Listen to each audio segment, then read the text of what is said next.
आज बेहद ही दुर्भाग्यपूर्ण खबर सामने आई जहां विमान हादसा हुआ। 242 लोग उस विमान में सवार थे। इस हादसे के पीछे क्या कारण है, कितने लोग फिलहाल सुरक्षित बताए जा रहे हैं, हालांकि जो खबर आ रही है वो डराने वाली है। हमारे साथ कैप्टन सिकंदर रिजवी सर मौजूद हैं, सीनियर पायलट। अपना इंट्रोडक्शन भी वो देंगे और साथ ही हम इस पूरे टॉपिक पर आज उनसे समझने की कोशिश करेंगे। बहुत बहुत स्वागत है सर आप। धन्यवाद आपका। सर, जैसे ही ये खबर आई, सबसे पहला सवाल जो सबके जहन में आया वो यही था, ये जो विमान है इंटरनेशनल फ्लाइट के लिए विमान अमूमन बड़ा ही होता है, जो पायलट हैं वो बहुत अनुभवी होते हैं, फिर इस तरीके का हादसा। देखिए, अभी तो इसका जांच का विषय है ये, और पायलट तो काफ़ी सीनियर थे और बल्कि लाइन इंस्ट्रक्टर थे वो, इसी एयरक्राफ्ट के ट्रेनिंग देते थे और पायलट्स को।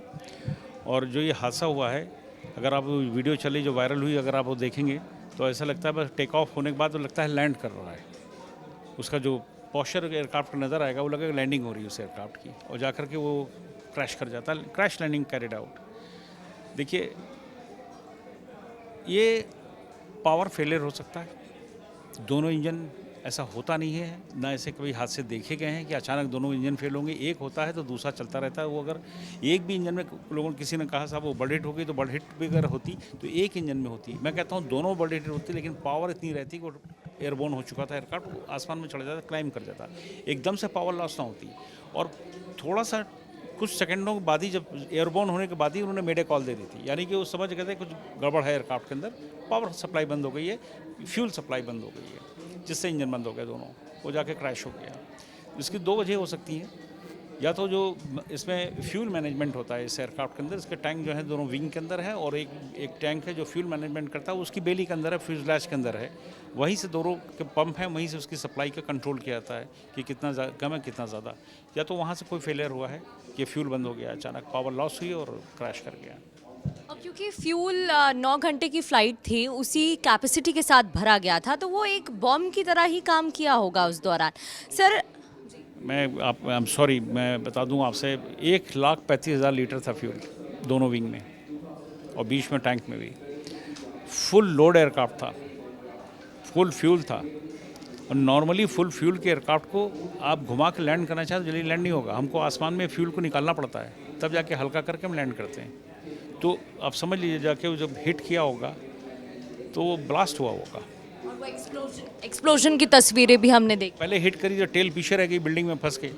टेल का पोर्शन सबसे वीक होता है, और सबसे वहाँ तक के, देखिए आग भी नहीं गई, वहाँ पहुँची है टेल तक के, वो फंस के बिल्डिंग में रुक गई है, बाकी एयरक्राफ्ट आगे चला गया है। ये हुआ है। और उसमें जो ब्लास्ट हुआ है, क्योंकि वो प्रेशराइज केबिन था, उससे एक साहब इजेक्ट करके बाहर चले गए।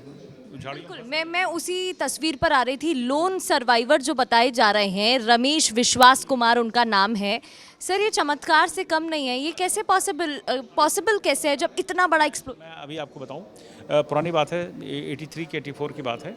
एक कोरियन जंबो जेट था, उसमें फुल पैसेंजर लोड थे, सोल से टेक ऑफ हुआ था, और वो शायद रशियन टेरिटरी में चला गया था। उनको वार्निंग दी गई, फिर एक फाइटर प्लेन ने उसको शॉट डाउन किया था। उसमें 400 पैसेंजर थे। आप बिलीव करिए, एक उसमें 6 साल की बच्ची पेड़ में अटकी मिली थी, सब मर गए थे। ऐसा मिरेकल होता है। 6 ईयर्स की बच्ची एक पेड़ में लटकी मिली थी, वो बची थी, सोल सर्वाइवर। और अब जो तस्वीर सामने आ रही है, शायद रमेश और जानकारी दे पाए। सर, जब आप फ्लाइट में कोई यात्री बैठता है, क्योंकि अब जब ये खबर सामने आई तो सब दहशत में हैं, डर गए हैं, पूरा देश को झकझोर कर इस खबर ने रख दिया है, तो पीछे बैठना सेफ रहता है, आगे बैठना सेफ रहता है, या मिड जो सीट रहे? अनहोनी को कौन देखा है, वैसे पुराने लोगों का कहना है, और मैं भी शायद समझता हूँ कि टेल सेक्शन जो होता है 5% सेविंग कर ही देता है आपकी। 5% आपके बचने के चांसेस हैं, और कई क्रैशेस देखा गया, टेल सेक्शन में बैठे हुए लोग बच जाते हैं। सर, हुआ है। सर, जो बहुत ही प्रायर तस्वीरें सामने आई, उसमें देखा कि हाइट बहुत ज़्यादा नहीं थी। अब जो खबर है वो भी उस बात की पुष्टि हो गई है, तो क्या हाइट और ज़्यादा होती, क्योंकि मेडे कॉल कर दिया था, यानी कि SOS इमरजेंसी, तो क्या बचाया जा सकता था हाइट ज़्यादा होती? वो भी ऐसी होता, क्योंकि ज़्यादा हाइट पे जा ना पाता, वो यही होना था उसका। अगर फ्यूल उसका, अगर या पावर सप्लाई जो भी कही है, इंजन फेलियर समझ लीजिए जो हुए हैं, वो हाइट पे ज़्यादा, तो वही हो रहा था जो ऐसे नीचे हुआ है। आपको नीचे नज़र आ रहा है, अगर ऊपर होता तो अगर जाता तो और भी कुछ हो सकता। लैंड तो करने की संभावना नहीं थी बिल्कुल भी, बहुत हेवी लोड था जहाज़ पे। इंडियन एविएशन की बात करें तो वन ऑफ द लार्जेस्ट और बहुत ही खतरनाक ये खबर है। एक्सप्लोजन होता है, इतने लोगों की जान चली गई। क्या उम्मीद हम कर सकते हैं जैसे रमेश की खबर सामने आई और भी लोगों की जान बची हो? देखिए, ऐसा है कि हम हिंदुस्तानियों में एक बड़ी अजीब बात है, हम हर हादसे को बहुत जल्दी भूल जाते हैं। ये भी कुछ दिन में भूल जाएंगे, ये कुछ दिन तक क्या रहेगा उसका भूल जाएंगे। उसी तरह हम रोज़मर्रा की ज़िंदगी में आ जाएंगे, रूटीन में आ जाते हैं। पायलट्स का भी ये रूटीन फ्लाइंग में आ जाता है धीरे धीरे सब। और हादसे कभी ना कहीं होते रहते हैं पूरी दुनिया के अंदर।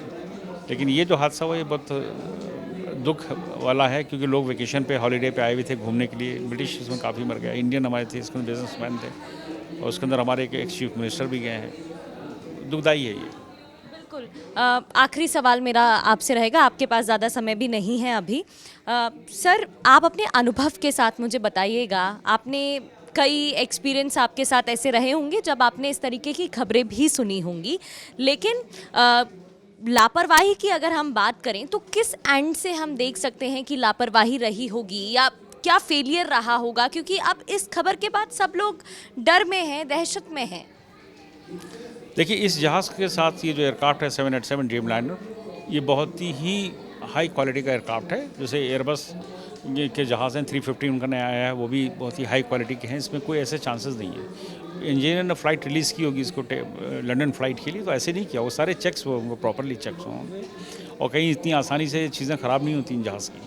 ये तो पानी में डूबने के बाद भी इसका इंजन चलता रहता है, इतनी जल्दी बंद नहीं होता। बंद होता है लेकिन इतनी जल्दी ऐसे नहीं बंद होता कि सब क्रैश हो जाए। लेकिन मुझे एक एंगल लगता है कि जैसे कि ड्रोन बहुत से फ्लाई करते हैं, हम उसको लैंड करवा लेते हैं, कंट्रोल कर लेते हैं जाकर के उसको। और बहुत से ऐसे एयरक्राफ्ट हैं जो फ्लाई करते में, अब बहुत सी बैंक ऐसे हैं, स्विस बैंक हैं, लोगों ने जाकर के उसको हैक कर लिया और पूरा पैसा निकाल लिया। क्या ऐसा नहीं हो सकता कि इससे कंट्रोल हैक कर लिया कि सैबोटाज हो? मेरी फीलिंग है। बिल्कुल। अभी देखिए, स्पेक्यूलेशन कई हैं लेकिन जांच होनी बाकी है और उम्मीद यही की जा रही है, सभी हिंदुस्तानी प्रार्थना कर रहे हैं कि ज़्यादा से ज़्यादा लोगों की जान बच जाए। हालांकि ये हादसा बहुत बड़ा है। बहुत बहुत शुक्रिया सर आपका तमाम जानकारी के लिए।